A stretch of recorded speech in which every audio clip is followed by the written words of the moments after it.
Halo teman-teman, semoga kalian sehat selalu. Dan di video kali ini di depan saya udah ada aki dari Motobet tipe MBTZ 10S. Jadi kebetulan aku udah beli aki dan mau ganti aki motor Yamaha R6 tahun 2011.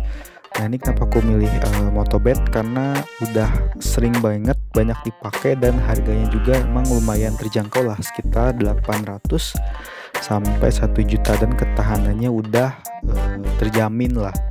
Dan ini kita di boxnya selain aki dapat juga kayak pin sama baut-baut serta kunci L untuk dipasangin nanti ke konektornya. Nah, kenapa aku akhirnya putusin ganti aki, karena emang aki motor sebelumnya ini yang harus aku udah mulai gujrut ya, udah mulai habis banget. Ini bisa kalian lihat sendiri, wattnya aja 11.0 udah kelap-kelip banget, dan ini tuh nggak bisa di starter coy.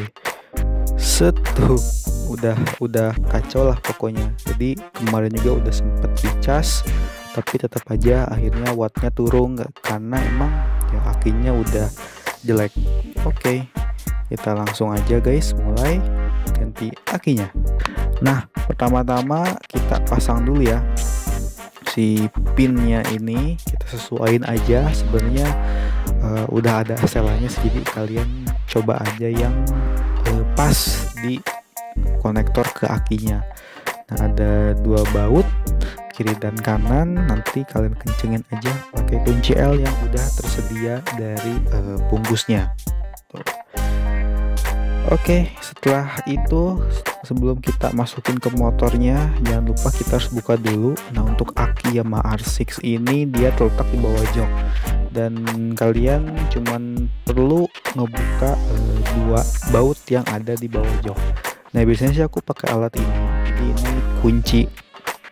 Ini beragam banget, ini cuma 50 ribuan bentuk, tapi satu motor tuh bisa kebuka semua sih pakai kunci ini. Maksudnya isinya lengkap gitu. Nah, kita mulai juga untuk kebuka kunci. Untuk membuka bautnya ini ada 2 baut ya yang ada di bawah jok, dan ini cukup bukanya gampang banget sih. Kalian bisa lakukan sendiri di rumah gitu. Nah, setelah terbuka, dan ini aku lagi buka baut yang penahan yang aki lama. Jadi aki lama kan bentuknya beda-beda ya tiap aki gitu. Nah, ini kebetulan pakai baut plus. Nah, ini kita buka aja cuy. Nah, ini sebelah kiri negatif, sebelah kanan positif. Sebenarnya sih kalau skemanya seharusnya sebelah kiri itu positif, sebelah kanan negatif ya. Tapi ini karena menyesuaikan sama kondisi aki lamanya sih. Ini juga udah nggak ori ya akinya. Udah diganti sama pemilik sebelumnya. Nah, kita kendorin aja, lalu kita buka nih satu persatu.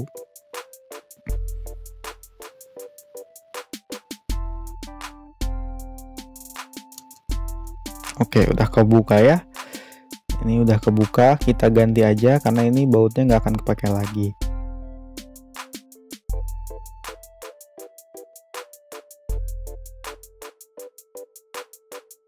Nah, sebelum mengangkat si akinya, kita juga harus ngebuka 4 buah baut yang terkoneksi pada tangki ya.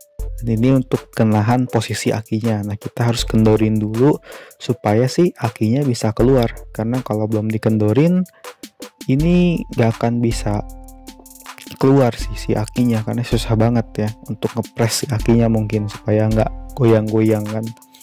Ini kita buka aja, ada 4 baut sama pakai kunci L ukuran 4 ya ini. Waduh, sampai jatuh, saking keras banget ininya. Ya sorry ya, karena pakai satu tangan jadi rada-rada susah sih aku nyabutnya. Nah, ini kita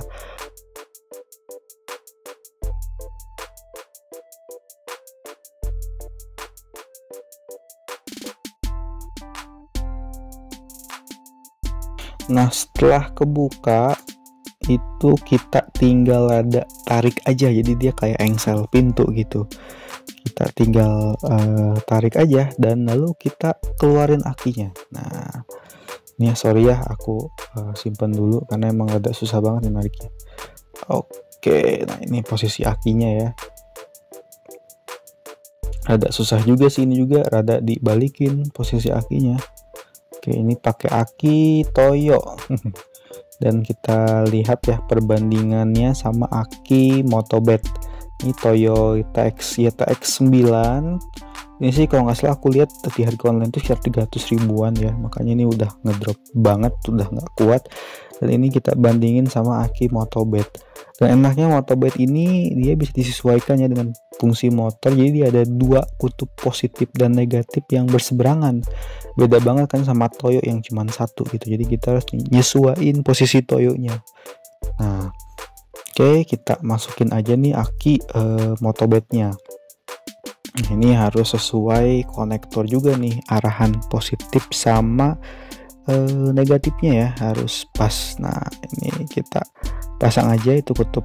Nah ini aku udah balikin lagi ya, karena di skemanya kan positif itu sebelah kiri, terus yang negatif itu sebelah kanan, jadi aku sesuaiin aja guys biar sama gitu ya. Nah ini kita pasang aja cuy. Oke, dan kalian jangan lupa ya untuk masang itu harus positif dulu baru negatif, dan jangan sampai ketuker cuy. Nah kalau misalkan kalian salah itu bakalan terjadi konsleting di bagian mesinnya, tapi kan nggak usah panik, nanti aku bakalan ngejelasin soket-soketnya karena mungkin aku juga pernah ngalamin sih di kasus motor ini gitu. Nah, ini bakalan terjadi konsleting dan ini menyebabkan bisa motornya tuh mati total. Dia ada kerusakan di sistem kelistrikannya guys, jadi harus sama. Oke, sudah terpasang guys akinya Motobed MBTZ10S, dan ini dia.